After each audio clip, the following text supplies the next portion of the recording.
Вы слушаете подкаст журнала «Илин». Здравствуйте, уважаемые слушатели! Мы начинаем подкаст журнала «Илин». «Илин» — историко-культурологический журнал, который выходит с мая 1991 года. И мы в нашем подкасте решили сделать ретроспективу статей, вышедших в журнале с самого первого номера. В каждом новом выпуске нашего подкаста мы будем говорить о какой-нибудь одной статье и начнем с первого номера. Как раз, получается, вот ровно 35 лет назад вышел первый номер.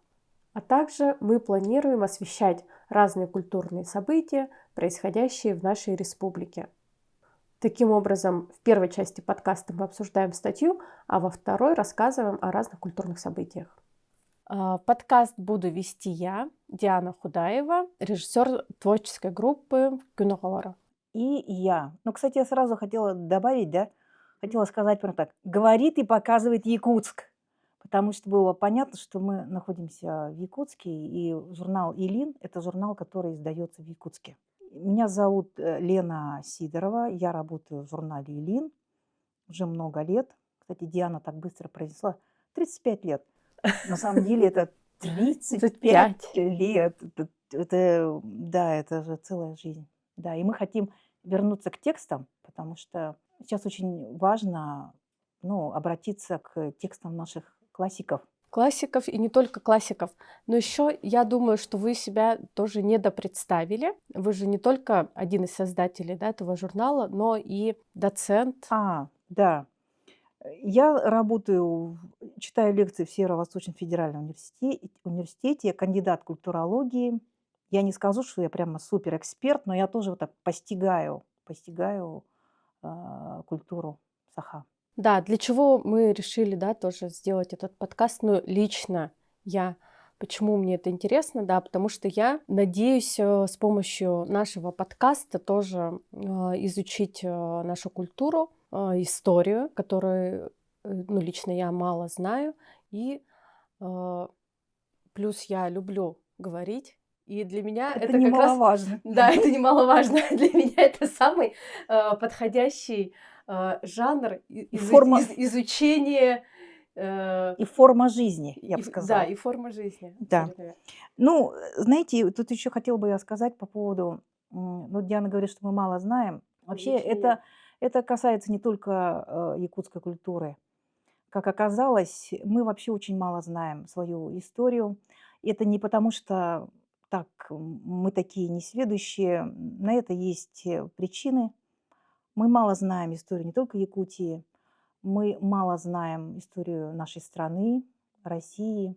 Поэтому давайте возвращаться к основным текстам, постигать, постараться понять историю нашей страны, Якутии в частности.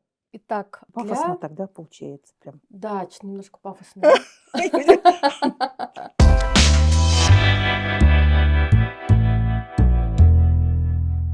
Для первого нашего выпуска я выбрала отрывок статьи Алексея Елисеевича Кулаковского «Сверхъестественные существа». Кулаковский Алексей Елисеевич – основоположник якутской литературы, просветитель, философ-гуманист, первый последовательный исследователь истории и культуры Якутии по таким фундаментальным научным направлениям, как экономика и социология, естествознание и этнография, этнопсихология и мифология, сделал концептуальные классические открытия по языкознанию, литературоведению и фольклористике.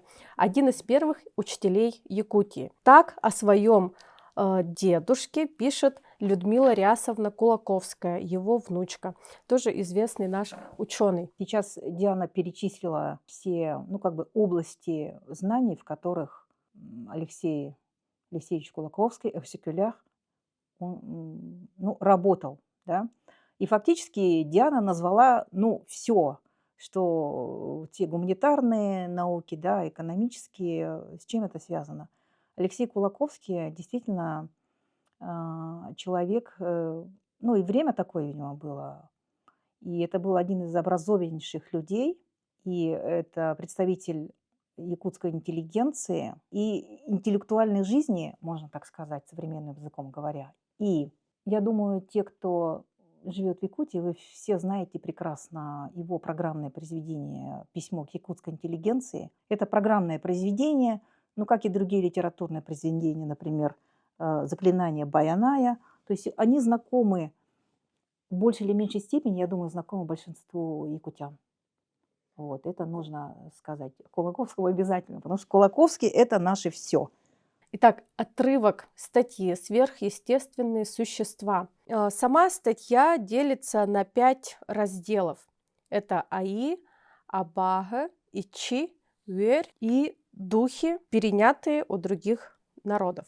В журнале была опубликована только одна часть этой статьи «Аилар». Знаете, когда мы готовили этот номер первый, да, что это обращение к текстам Кулаковского, почему вот прям в первом номере Кулаковский, отчасти, ну не отчасти, оно связано с именем Егора Егоровича Алексеева, научного консультанта журнала. И мы взяли текст из книги, вышедшей в 1979 году. Надо сказать, что Кулаковского потом долгое время не издавали.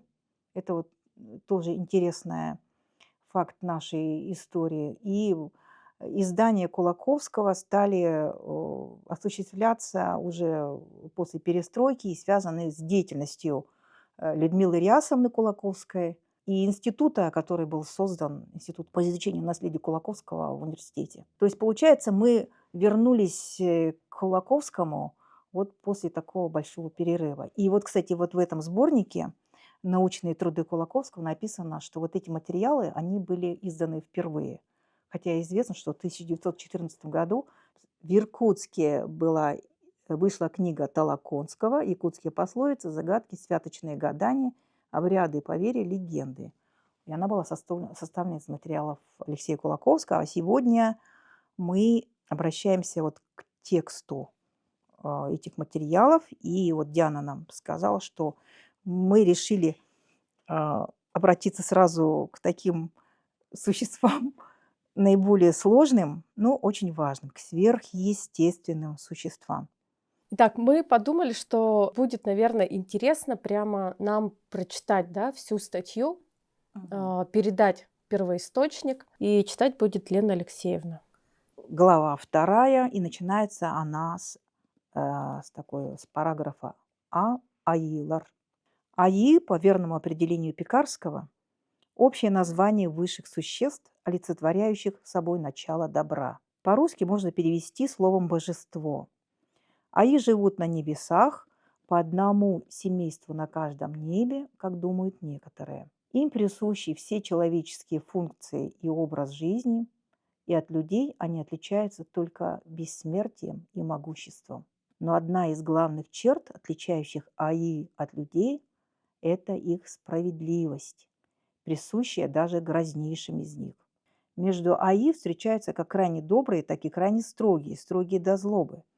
Потому последних некоторые ошибочно причисляют к разряду Абаги, например, Улутойона. Главный Аи, Урюнгартойон, оказывает людям общее добро, посылает плодородие и благосостояние. Второстепенные же Аи оказывают добро единичным людям, в частности, например, Айгыт, Еяхсит и другие. Но если человек попадает в беду и будет просить защиты против Абаги, то и главный Аи оказывает таковую, посылая в защиту небесных воинов, которые, являясь на место брани, убивают побеждающего богатыря тьмы. Как сами великие Аи, так и их посланцы на грешную землю не ступают, боясь оскверниться прикосновением к ней. С людьми разговаривают с нижнего неба, выглядывая оттуда до половины туловища, как в окошко. В случае, если сказочный герой убьет своих собратьев-людей, то за это Аи его строго карают. С людьми Аи в родство не вступают, но иногда посылают на землю одного из своих детей, большей частью чем-нибудь провинившегося, с тем, чтобы оно стало родоначальником людей. Тогда такой сосланный сын или дочь Аи становится обыкновенным смертным. В честь Аи устраивались специальные празднества «ыгэх» – весеннее время. Слово «ыгэх» происходит от «ыс» – разбрасывать, рассеять, брызгать. На этом празднестве белым шаманам или устроителям праздника произносили гимн Айи, благодарственная молитва и молитва о ниспослании благополучия, плодородия и так далее. Во время гимна приносилась всем Айи бескровная жертва. Кубок, наполненный кумысом, поднимали к небу и с призыванием поименно каждого Айи обводили его по солонь над головой с троекратным общим возгласом «Уруй, уруй, уруй». Кровавых жертв Аи не делается. Им посвящали табун лошадей, которых гнали живыми как можно дальше на восток люди, одетые во все белое и вооруженные белыми шестами. Функции второстепенных Аи позабылись. Из Аи в памяти народа остались следующие. Первое.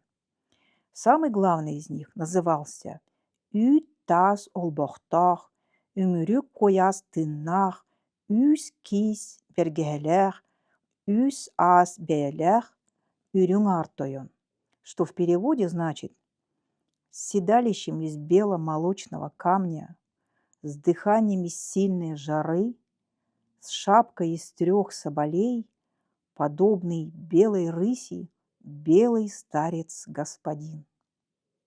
Он единственный представитель Аи, сохранившийся в чистом виде. Он – создатель Вселенной и человека, глава небес и остальных богов. Живет, как уверяет большинство, на самом верхнем 9 небе. Второе. Үрюң Аитойон или Аитойон – белый бог-господин. Некоторые считают его властелином 8 неба, некоторые смешивают его с Үрюң Артойоном. Я думаю, что это тот же Үрюң Артойон. И вот по каким мотивам. Аи, как говорилось, понятие общее для всех богов.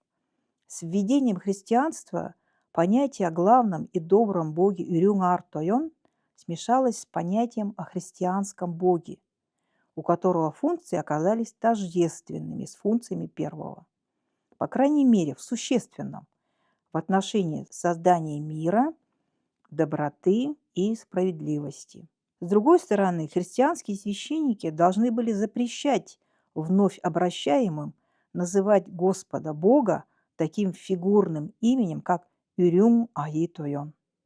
Понятно, что с обеих сторон должен был быть компромисс, и согласились на название Аитойон – божество-господин, под которым якуты свободно могли подразумевать в силу значения слова «аи» своего главного бога Үрюң Аитойон, и под которым до сих пор разумеют христианского доброго бога.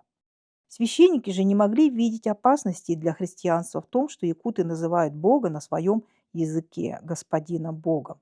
Ныне якуты обыкновенно становятся в тупик, если спросить их о разнице между Үрюң Артойоном и Үрюң Аитойоном, и начинают пускаться во всевозможные догадки, чтобы только ответить на вопрос, чем, повторяю, вводят в заблуждение исследователя.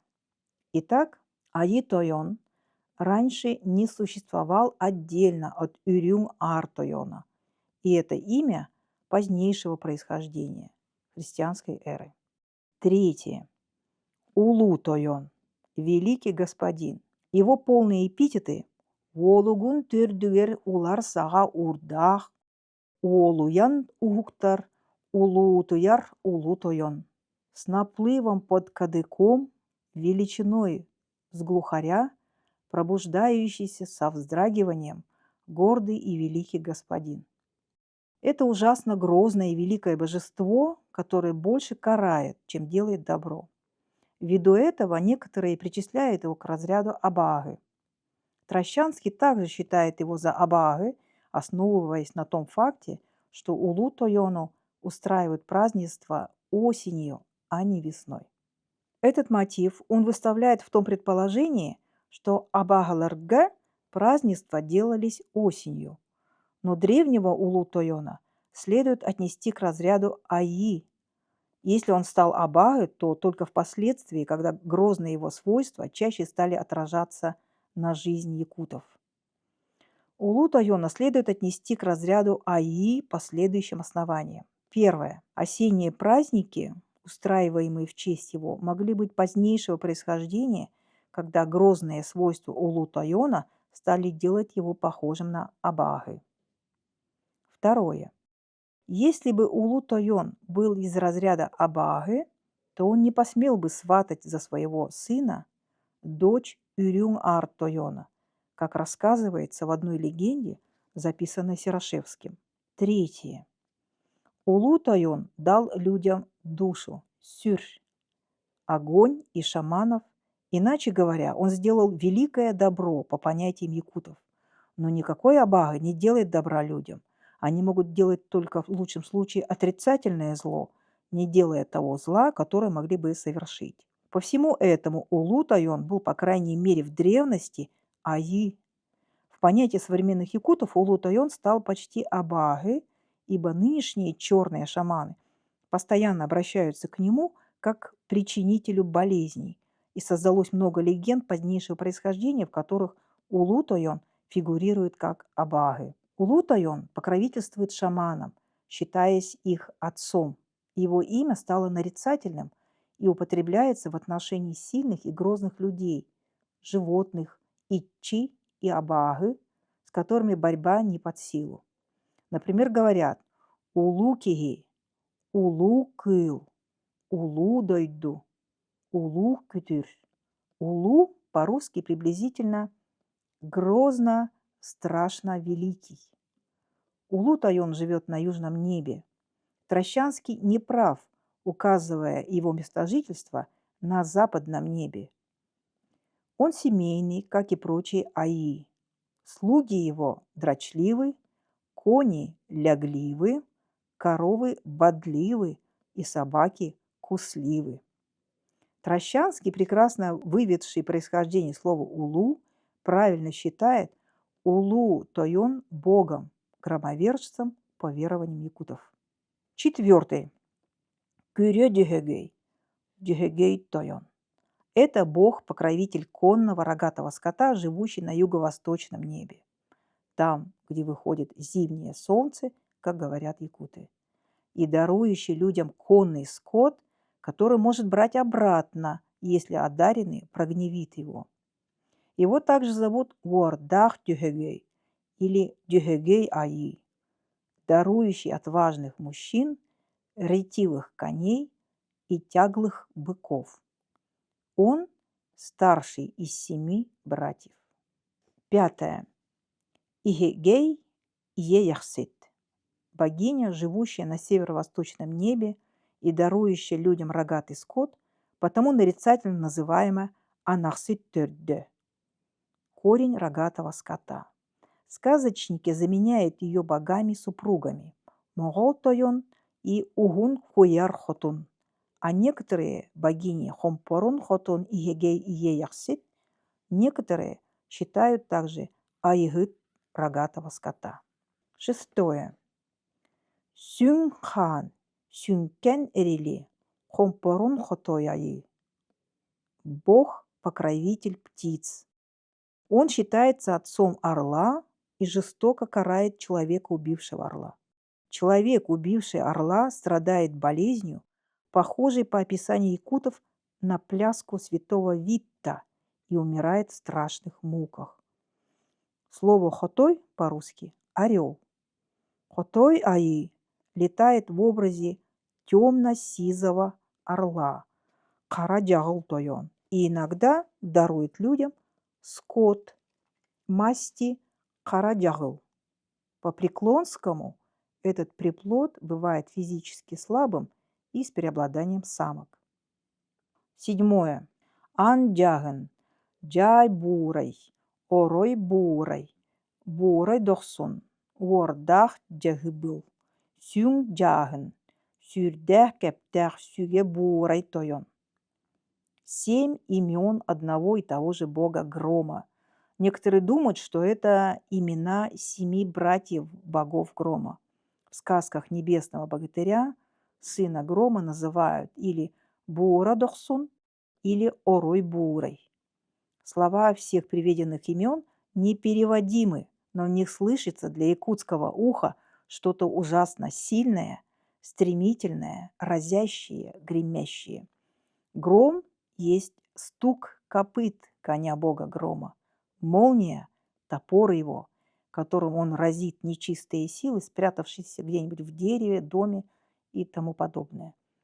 Фульгурит — чертов зуб, остывший кусок глины, расплавленный ударом молнии, якуты называют этинг-сюгете, то есть топор грома. Самое главное имя бога — Сюгетойон, значит топор господин. У современных якутов этот бог слился с библейским Ильей пророком. А мне еще это Илья напомнил пророк. Ага. Тора, Тор? да, Ну, скандинавский. скандинавский. Да, Они все родственники. да, Это же да, архетипичные. да. Там и, мне кажется, во всех культурах Мгм, можно этот. мгм. Да, 8. Хара сылгыла кара сорон тойон. Бог, функции которого позабыты, как и у большинства других богов. Имя его переводимо и значит «бог с вороными лошадьми». Кстати, замечу, что у каждого бога лошади имели свои специфические масти. Младший сын Харас-Илгылах живет на земле в образе ворона, которого якуты и боготворят. Если кто-нибудь убьет ворона, то душа последнего летит к своему отцу Харас-Алгалаху с жалобой на обидчика. Тогда этот бог страшно карает обидчика-охотника, насылая на него ужасную болезнь. Чтобы избежать этой беды, охотник прибегает к следующей хитрости. Убив ворона, он кладет ему в рот что-нибудь из частей тела белого животного, горностая, зайца, кладет вместе с клочком шкуры. Когда ворон является к отцу с жалобой, последний вызывает на суд кут, душу провинившегося во время сна. При допросе на суде кут-душа оправдывается тем ответом, что будто он убил ворона за постоянное воровство его добычи, лова, причем кут указывает на вложенное в рот ворона части животного как на вещественное доказательство своего объяснения. Улики же оказываются на самом деле во рту у ворона. После такого объяснения Харас Илгалах прощает охотнику его обиду, считая первым зачинщиком своего сына. Это поверье характерно во многих отношениях и позволяет делать выводы о взаимоотношениях людей и богов и о свойствах последних. Первое. Судя по нему, кут, душа человека, может отлучаться от тела во время сна и обратно вселяться без вреда для человека. Второе. Харас Илгылах, а следовательно и другие боги, оказываются очень справедливыми и беспристрастными, что даже прощают убийцу Божьего Сына, не желая нарушить принципы справедливости. Третье.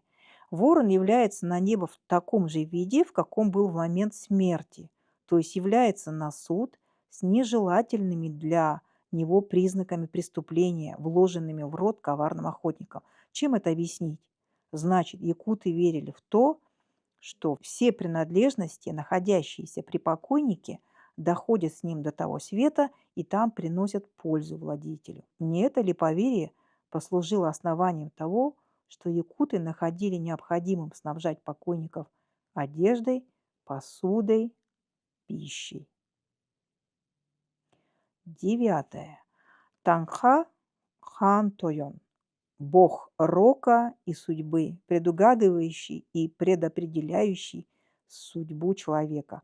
При рождении человека он уже записывает его судьбу в своих небесных сурук, письменах. В сказках говорится, что судьба человека, героя, предопределяется коллегиально всеми богами. Интересно, что якуты святочное гадание называют танха игилир, то есть подслушивание танха. Якуты, веря в предопределение, в то же время далеки от фатализма и борются за свою жизнь, нисколько не принимая в расчет предопределения.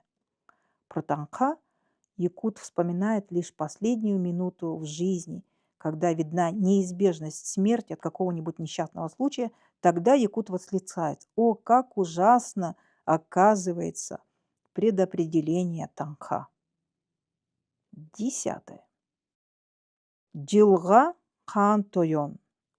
Бог почти аналогичный и тождественный по функциям с предыдущим. Его имя употребляется всегда как синоним наряду с именем первого и приписывается ему та же роль. Однозначность их до того велика, что некоторые употребляют имя первого как определение к имени второго или наоборот. Джилгахыт Танка хан или Танкахыт Джилга хан. Маленькая разница в функциях этих богов чувствуется только в том, что Джилга как будто более компетентен в назначении времени, через которое должно совершиться какое-нибудь роковое событие в жизни человека. Имена обоих богов стали нарицательными и употребляются просто в смысле суда, рока, судьбы, вызнавания и тому подобное, выражаемыми также словом «бильге» от слова «знать». Если кого-нибудь просят предузнать, какой будет наступающий год, то выражается «дилгала», «стать дилга». Если же просят узнать судьбу человека, говорят «танхала» или «танхала дилгала». 11. Чингис хан и Одун хан. Эти имена употребляются только в пословице «Чингис хан ыяга, Одун хан онгута», который можно перевести так: указ Чингисхана и постановление Одун-хана. Пословицу употребляют тогда, когда желают выразить неизбежность рока или судьбы и отождествляют с более древней пословицей «Танха-хан, Танхата, Дилга-хан, Дилгата». Предложение «Танха» и назначение «Дилга». Чингис-хан есть, по-видимому, исторический Чингис-хан. 12. Илбис-кыга и Огол-вола. Боги брани. Предугадывая приближение брани, они вселяют в сражающихся раздор, разжигают страсти и пыл, чем устраняют возможность примирения.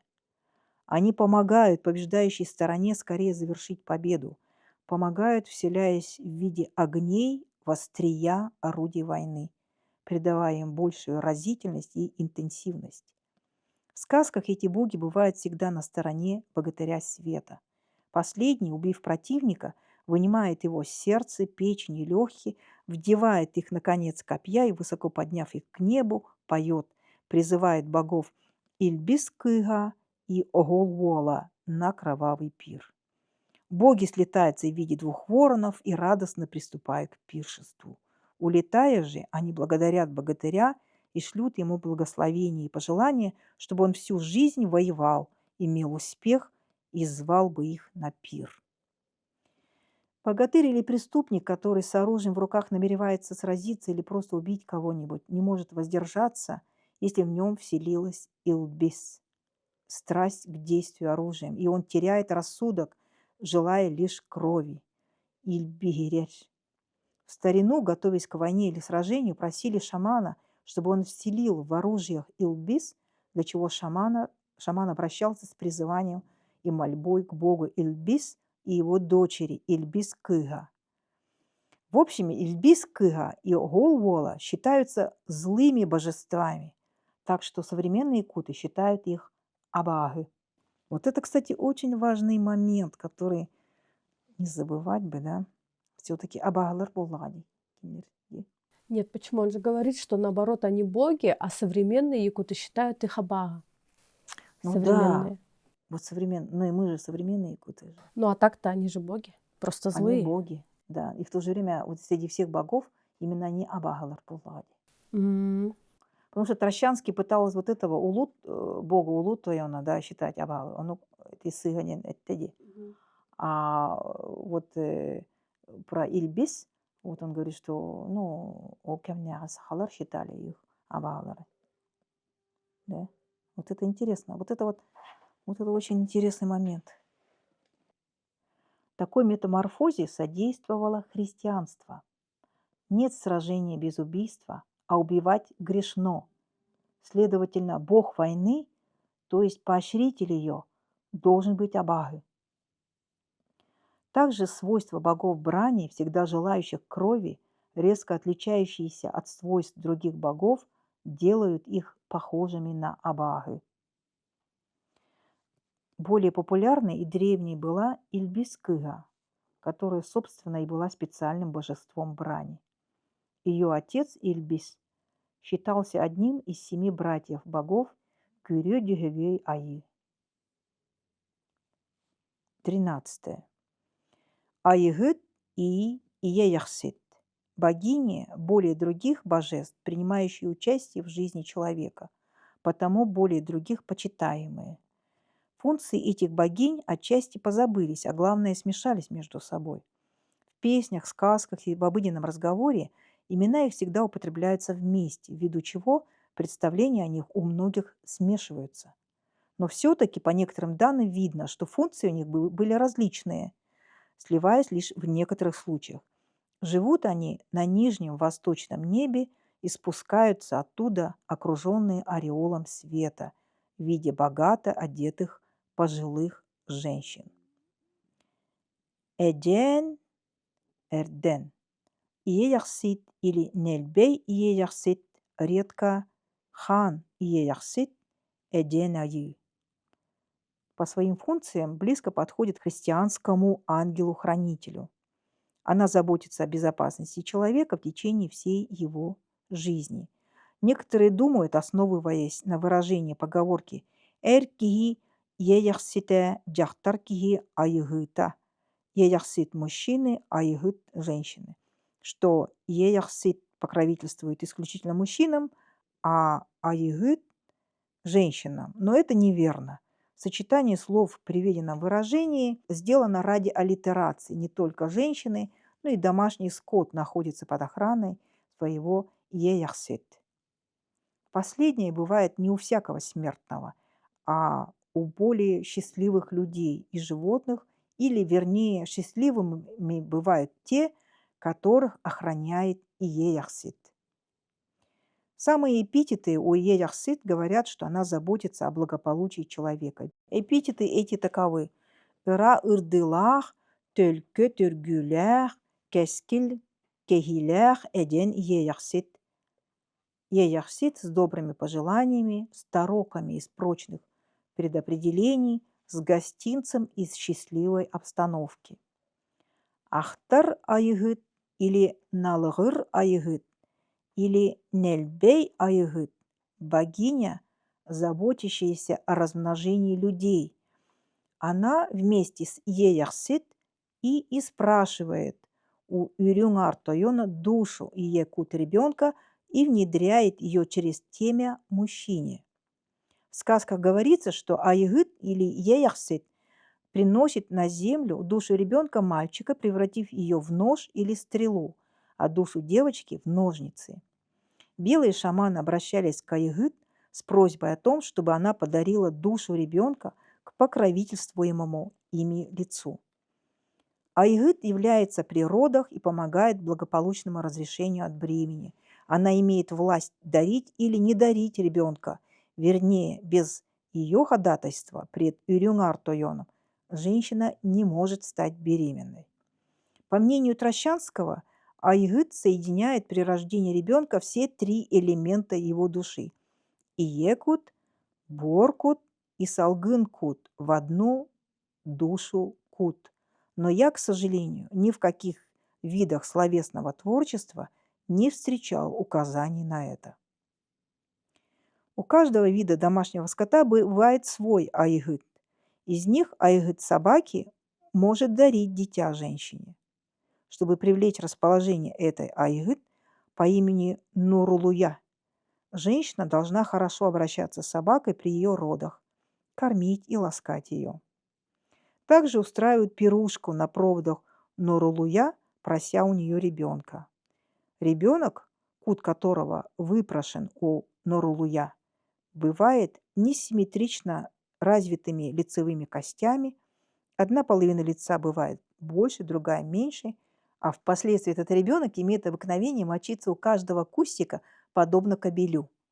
Богиня Айгыт оставляет дом родительницы на 3-й день после родов. Ее проводы празднуются весьма торжественно и крайне оригинально, и при этом исключительно одними женщинами. Об этом будет в главе об обрядах. Большинство имен небесных Аи и их функции забыты. Привожу имена некоторых Аи. Первое. Үрюн Харат Суруктах, Үрюн Кеней Тойон, живущий на третьем небе. Второй. Албан Бурай Тойон, сын Улу Тойона. Третий. Харат Джагыл Тойон. Четвертый. Мигиях Мигиер Беги Сорун Тойон, сын Улу Тойона. Пятый. Бöre Дехик. Шестой. Угун Джурантаи Сурксут, сын Үрюнгар Тойона. Седьмой. Иги Тогу, сын Үрюнгар Тойона. Восьмой. Сурахтах Суланар Сохан Тойон. Девятое. Нурай Хотун. Десятое. Кеке Чуран и прочее. Следует принять к неуклонному вниманию тот факт, что современные шаманы и сказочники при исполнении своих ролей выдумывают имена разным небесным Аи, чтобы поддержать свой авторитет. Для этого они пользуются большей частью красивыми именами бесчисленных сказочных героев, снабжая эти имена поэтическими эпитетами. Поэтому человек, некомпетентный в языке и эпосе, может глубоко ошибаться в своих выводах. Таковы, например, имена вроде следующих. Хара Нюкен Тойон, Хараңа Кюрелдин Хотун, Кахытыр Хара Сарын Тойон, Бекейдиер, Беке Сарын Хатын, Мунарык Албан Тойон, Мунарыя Албады Хотун и так далее. Итак, что мы поняли из этой статьи? Но мы поняли, что это сверхъестественные существа. Это боги. Да, и как и любые боги, они бессмертны. То, чему, наверное, люди завидуют всем богам, что люди, извините, боги бессмертны. Ну, тут еще интересно то, что вот это вот привычное людям деление на добро и зло, говоря научно там дихотомия, да, хорошее, плохое, доброе и злое, черное и белое, здесь его особенно нет. Потому что главное свойство богов – быть справедливыми. Это не значит быть добрыми, быть злыми, там, приносить добро или зло, но они должны быть справедливыми. Мне кажется, это вот такое понятие, которое вообще само слово сейчас редко употребляется в русском языке. Слово «справедливость», оно куда-то затерлось на окраину вообще вот этого поля, куда-то его туда выпихнули. Вот. И еще мне что показалось интересным. Тут сразу нужно иметь в виду, да, когда Кулаковский собирал эти материалы. То есть его задача была такая этнографическая, он должен был зафиксировать, да, такое состояние, да, общественного сознания, ну, религиозного сознания. Вот. Поэтому очень интересно, что много что сохранилось, да, на тот момент. Потому что в советское время в дальнейшем это все тщательно выметалось. И сохранилось, самое главное, сохранился источник, откуда и вот народ в те времена черпал эти названия, сюжеты, конечно, Ланхо. Да, вот. Хочется сказать, слава богу, только не знаю, какому. Их тут много.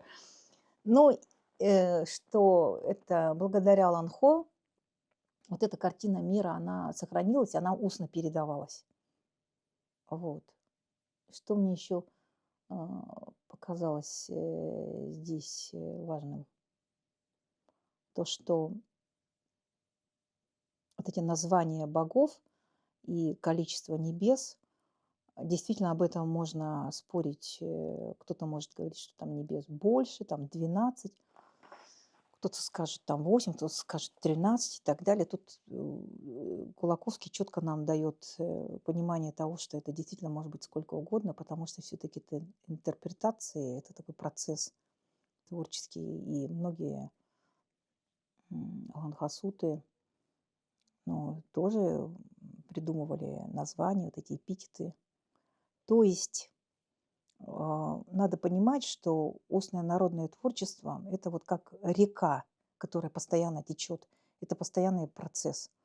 И, наверное, как-то там, ну, допустим, этнологи, этнографы, фольклористы, они фиксируют какое-то состояние, но требовать и спорить о названиях богов, что правильно, неправильно, там сколько небес там и прочие вещи — это непродуктивные такие споры. Я почему так говорю? Потому что мне кажется, сейчас очень много интерпретаторов интерпретаций, и просто нужно к этому относиться спокойно, вот, не пытаясь там, то есть относиться к этому свободно, понимая, что это такой вот процесс, это такое творчество бесконечное. Да, давайте я здесь тогда процитирую самого Кулаковского, что он говорит по этому поводу. Насчет числа небесных ярусов вопрос неразрешенный.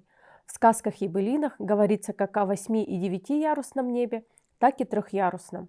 Тут надо обратить внимание на одно важное обстоятельство, выпускаемое из виду всеми исследователями якутской жизни. Якутская эпическая поэзия любит ставить к понятиям числа и определительные слова сообразно с аллитерацией, а не для того, чтобы выразить действительное количество описываемого понятия или его качество. Например, «Ағыс сағалах андайды» – «Восьмиободочный мир», «Тоғыз тоғойдох сол» – «Дорога с 9 изгибами». Смешно было бы вывести заключение из этих примеров, что якуты считают дорогу действительно только с 9 изгибами. Итак, небо надо считать не 3, 8 и 9-ярусным, а просто многоярусным.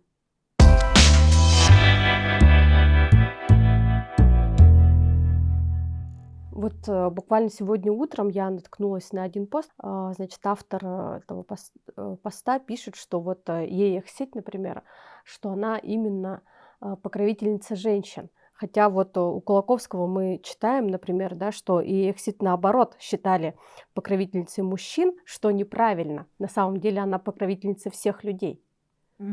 Вот. А Аигет – это покровительница женщин, тоже как считали, и что это тоже неверно. На самом деле они обе, ну, богини, но они обе покровительницы всех людей. Вот мне кажется, в этом, да, что наблюдается. Вот еще раз, да, мы читаем, здесь мы тут не проповедь читаем, да, Да. мы читаем научный текст Да. ученого, да, и мы должны четко понимать, что речь идет о представлениях людей, и люди, как правило, отражают свое восприятие вот реального мира, в котором они живут. И поэтому вот это разделение на добрые, злые, помогает людям или не помогает людям, кто отвечает там у нас за гром, кто отвечает за приплод, там, да, за приумножение скота, это зависит, это люди переносят. Вот это иерархия, да, кому не помогает, кому не помогает, кто отвечает, кто за что отвечает, это люди переносят свои представления. И поэтому, мне кажется, вот это деление, вот этот подход, чем мужчины должны заниматься, это вот мужское, вот это женское, оно переносится и на богов. Эти, значит, Еяхсит, значит, за этих отвечает, а Игыт за тех и так далее. И я к тому, что это может меняться со временем. Ну вот Да. у Колоковского так написано. Да, то есть мы наблюдаем постоянно эволюцию, Да, эволюцию религиозных взглядов, их и интерпретацию. То да, есть как бы у нас изменения. нету ничего такого устоявшегося на данный Мгм. момент. Ну да, хотя вот любая религия, я имею в виду не религия, а именно как религиозная организация, какой-то религиозный институт, оно на каком-то этапе своего развития обязательно старается вообще-то это дело канонизировать. Они говорят, ребята, вот этот текст давайте будет считаться каноническим. И вот всякие разные интерпретации, это вообще какая-то ересь, вот этим не надо заниматься. Есть канонический текст. И мы все знаем, что вот это все было в истории любой мировой религии, это было сделано. И также мы знаем, что в истории любой мировой религии спор о том, что вот это правильно, неправильно, название такое, не сякое. Значит, канонические, вот и вообще оспаривание канонического текста, это всегда было и происходит. Поэтому интерпретации эти будут, и каждый, наверное, каждый, не то, что, ну, блогеру это вообще прям, наверное, пища для его работы, наверное, каждый алгысчит, он может интерпретировать вот в своих алгысах и будет утверждать, что вот именно его версия самая правильная. Это абсолютно постоянное как бы свойство человеческое, ну, скажем, слабость человеческая, и она всегда, это будет всегда, вот эти интерпретации, сколько будет существовать, они всегда будут интерпретировать и говорить, что он говорит правильно, а те ошибаются. И это во всем будет. Давайте немножко обратимся к предисловию Кулаковского, что он сам пишет, да? Вот сразу же первое предложение он пишет: «Религия древних якутов почти совершенно позабыта нынешними якутами. Поэтому воссоздать из осколков разрушенного здания древней якутской религии новое здание, соответствующее прежнему, крайне трудно. Этого достиг до известной степени Василий Филиппович Трощанский в своем труде «Эволюция черной веры якутов». Этот труд является для нас единственным ценным и серьезным по затронутому вопросу. В конечном итоге Трощанский делает вывод, что религия якутов была тождественна с религией иезидов, поклонников дьявола, и что принцип добра и справедливости якутским богам не присущ. В предлагаемых мною материалах читатель найдет много противного этим нелестным для якутов выводам. Главная заслуга Трощанского заключается в том, что он первый подошел к верованиям якутов с научной точки зрения, провел много параллелей с верованиями родственных якутам народов, пролил свет на многие непонятные термины и понятия. Жаль, что Трощанский не знал якутского языка и не располагал обширным якутским материалом. Он часто делает шаткие поспешные выводы, основываясь на указаниях лишь одного сказочника. И в своем тексте как бы Алексей Елисеевич оспаривает некоторые выводы, как он считает, неверные выводы Трощанского по нашим религиозным верованиям. Да, то есть вот Колоковский, да, в чем его ценность его материалов, поскольку этот человек, Колоковский, он сам саха, и при этом он имел очень хорошее образование, на тот момент лучшее образование, которое можно было получить в Якутской области. Вот. И вот эта вот особенность его, образованность и при этом знание языка, не просто знание языка, он вырос в этой культуре, и он представлял собой, наверное, новый тип такого ученого, которые, кстати, стали потом вот появляться, видимо, на территории Российской империи через какое-то время. Это вот система образования, кстати, она была не такая плохая, вот как нам казалось. Ну, не то, что нам казалось, нам так подавалось, что система образования все-таки вот она началась там с 17-го года. Вот. До этого существовала система образования не только там в виде каких-то церковно-приходских школ. Я говорю каких-то в значении, что все-таки основным предметом там, наверное, был такой закон Божий.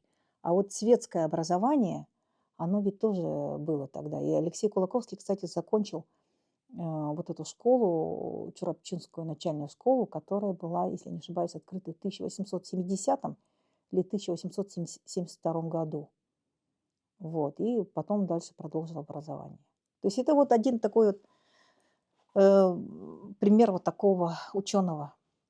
И что касается вообще этнографов, которые так или иначе записывали, фиксировали, изучали культуру, фольклор, Трощанский, ну вот самые известные этнографические очерки Серошевского, это вот как бы такая новая волна ученых из самого народа.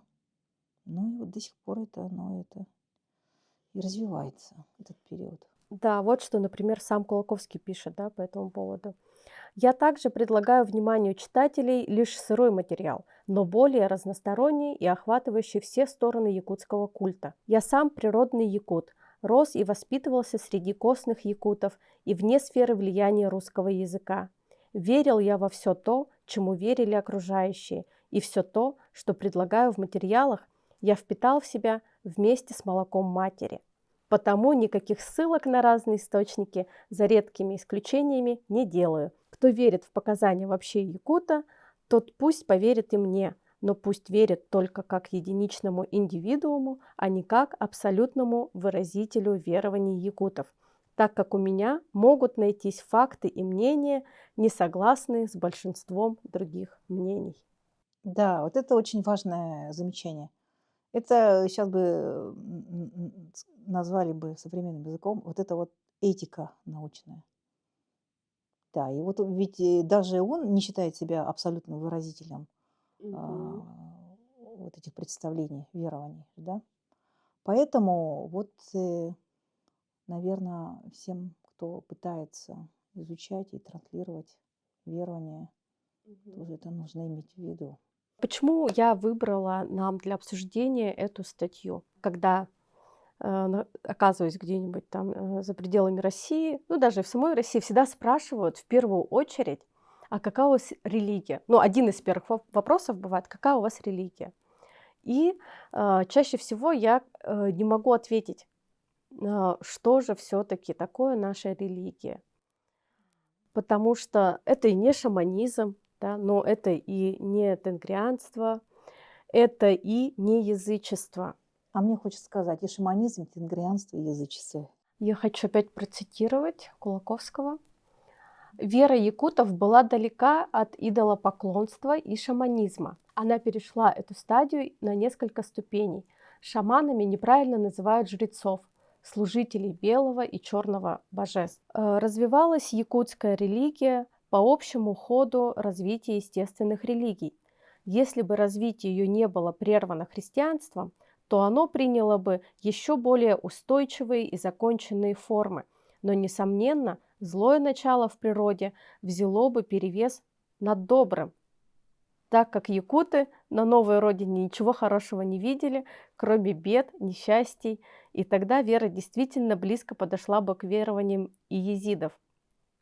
Нам, нынешним якутам, остается только удивляться, как могла создаться у такого незначительного народца, каковыми являлись наши предки, такая религия высокого развития. То есть вот на момент, когда Якутия вошла в состав Московского царства, у нас шло вот такое естественным образом эволюция верований, вот это многобожие, и стал выделяться главный бог. В общем, иерархия такая человеческая, там на вершинке самый главный. И вот он как бы логически, его функции они совпали с образом Христа. И получается, что Саха, когда началась христианизация или когда приезжали русские православные люди и, допустим, строили маленькие часовни вот для своих треб, да, то, наверное, вот они говорили об этом Боге. И мне кажется, произошло такое какое-то наложение. И просто вот эти часовни и иконы, изображения Иисуса Христа, просто это была такая, говоря современным языком, визуализация того, что они уже представляли себе. То есть там не было такого, что одна система прямо резко заменилась другой системой. Она как бы логично так перешла. И вот, кстати, Кулаковский же пишет о том, что название богов, изменения тоже произошли из-за влияния христианства.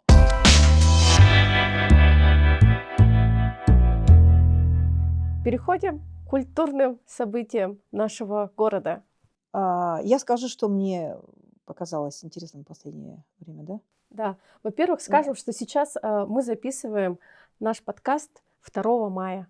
Кстати, вчера было 1 мая, да, это один из таких важных был праздников, связанный с Ой, давайте про советским 1 мая не периодом. будем.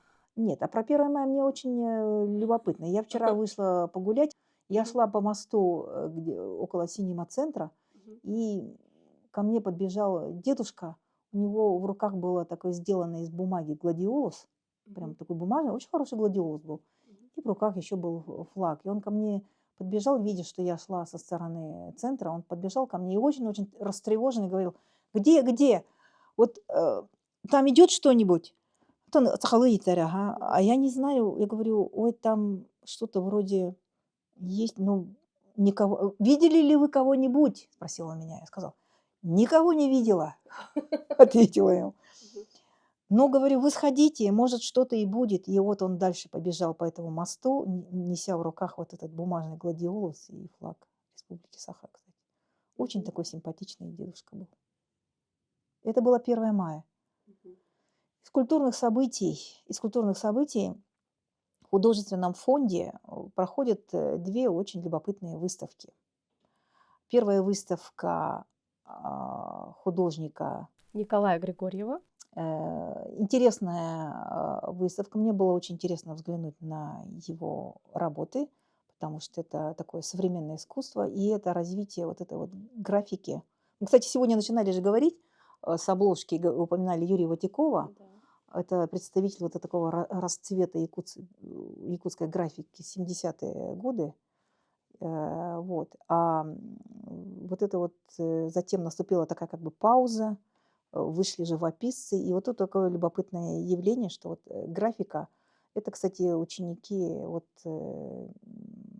одного из интересных тоже художников, которого недавно не стало, Михаила Старостина, который работал в технике Афорта, и вот у него тоже Афорта представлен. У Григорьева. Да, у В Григорьева. художественном фонде на Белинского, 44. Выставка продлится до 15 мая. Если кому-то это интересно. Кстати, бесплатно, да? Да, что немаловажно. Да, что немаловажно, это выставка бесплатная. Интересные работы, современная якутская графика. Да. И там же в художественном фонде проходит выставка.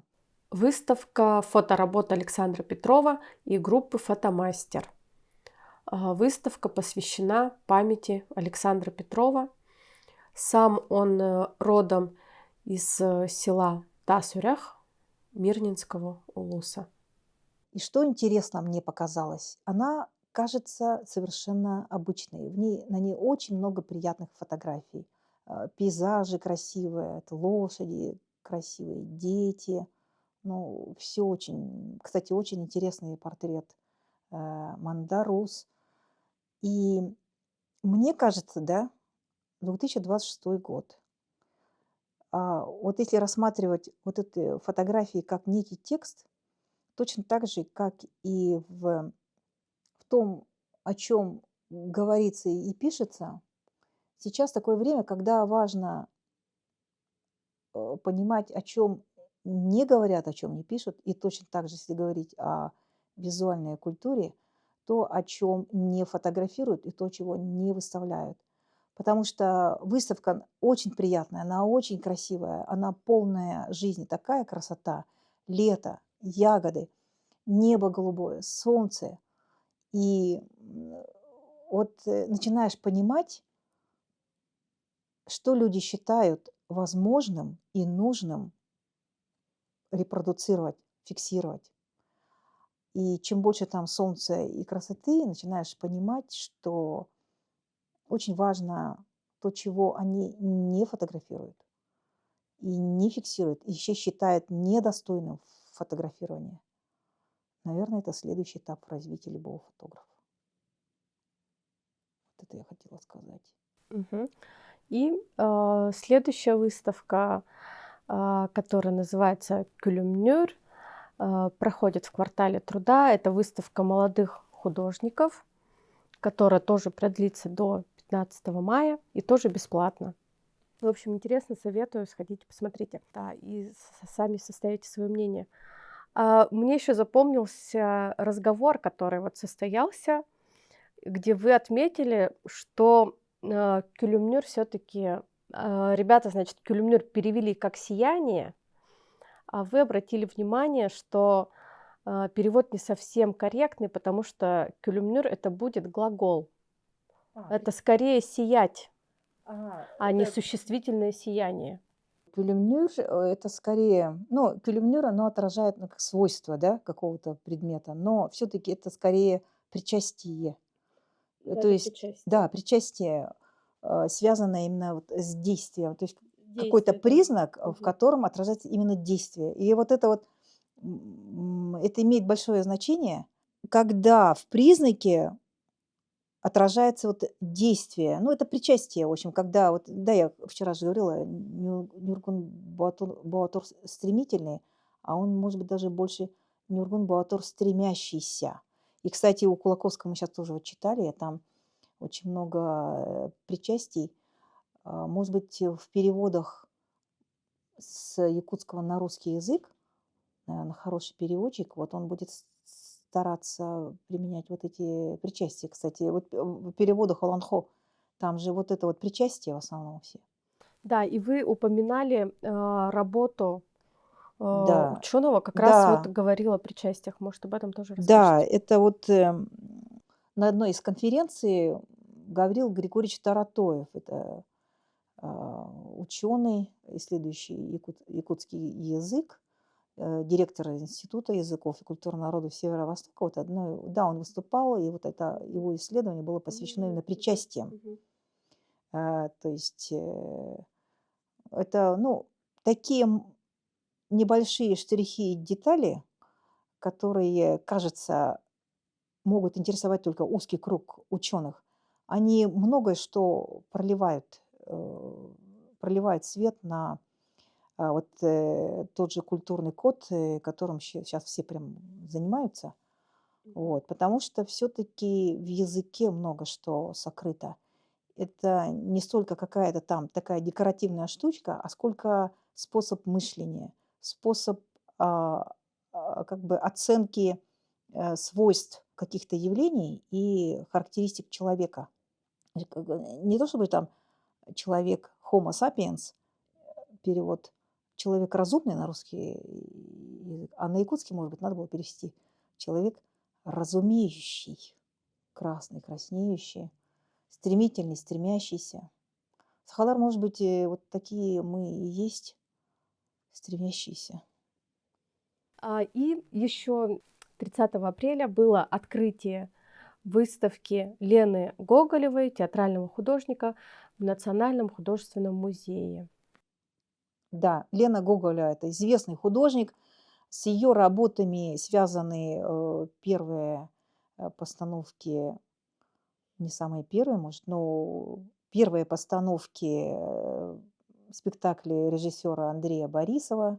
Вообще, эта выставка, вот ее творчество, это вот ее бурные 90-е. Очень такие фонтанирующие года.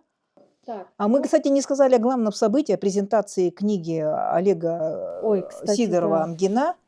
Вот слона-то мы и не заметили. Мы не заметили такое событие, что в ресторане Тагандархан проходила презентация книги Олега Сидорова «Амгина». Очень была интересная презентация, необычная. Была интересна тем, что вот это была презентация книги и презентация вообще того состояния гастрономической культуры, которое мы сейчас имеем. И вот это, то, что мы сейчас имеем, связано с именем Иннокентия Иннокентьевича Тарбахова. Книга Олега Сидорова об Иннокентии Тарбахове, которая вышла в серии ЖЗЛ «Биография», продолжается. Что интересно, целое поколение поваров, которые очень серьезно работают над национальной кухней. И это благодаря Иннокентию Тарбахову и его коллегам. Ну, то есть его вклад, что он изменил отношение к национальной якутской кухне, да, что если раньше это, ну, даже за кухню не считалось, наверное, да, то сейчас у нас есть в городе несколько ресторанов, некоторые прямо вот рестораны национальной кухни, как Тагандархан и Махтал, да, некоторые как Комбо, да, это там река, озеро, лес и Мусхая, не знаю еще какие назвать. Ну, в общем, да, которые экспериментируют с национальной кухней, пытаются поднять ее тоже на другой уровень. Вот. И, значит, Иннокентий Иннокентьевич возродил национальную кухню, возбудил к ней интерес. Ну, он как-то сумел собрать в себе все вот эти составляющие гастрономической культуры. Дело в том, что национальной кухней, в общем-то, до него тоже занимались. Да, я что хотела сказать. Это совпало с активностью внешнеэкономической деятельности Республики Саха, потому что это было время, когда вот в связи с суверенитетом республика могла и должна была иметь такие разные дипломатические внешнеэкономические связи. И там большое значение имеет национальная кухня, еда и гастрономическая культура. И Иннокентий Иннокентьевич, благодаря Михаилу Ефимовичу Николаеву, они вот это сделали. То есть он все это воедино собрал. Мгм. Всё. Значит, рекомендуем эту книгу к прочтению, как и другие книги авторства Олега Сидорова. И где можно купить эти книги? Приобрести их можно будет в магазинах Аяр? Аяра. Мгм. И еще можно ли купить журнал «Илин»? Можно. Где? Он продается в доме печати. Во-первых. Во-вторых, он распространяется по подписке. Подписывайтесь на журнал «Илин» бумажный, подписывайтесь на наш канал в разных социальных сетях и переходите по ссылке. Мы ждем донаты. Если вам понравился наш выпуск, наш подкаст, первый выпуск, дальше будет еще интереснее. Мы будем приглашать интересных людей, как мы сказали, и что бы вы хотели еще узнать. Но мы будем двигаться пока по номерам журнала «Илин», по самым интересным статьям. Ну и дальше будет видно. Мы планируем выходить 1 раз в неделю. Будет 2 выпуска на русском языке и 2 выпуска на саха языке. Значит, вот первый выпуск у нас будет на русском языке, который ведем я, Диана и Елена Алексеевна. А второй выпуск будет на языке саха, и вести его будут Сардана Барабанова и Олег Гаврилевич Сидоров. Спасибо, всем пока.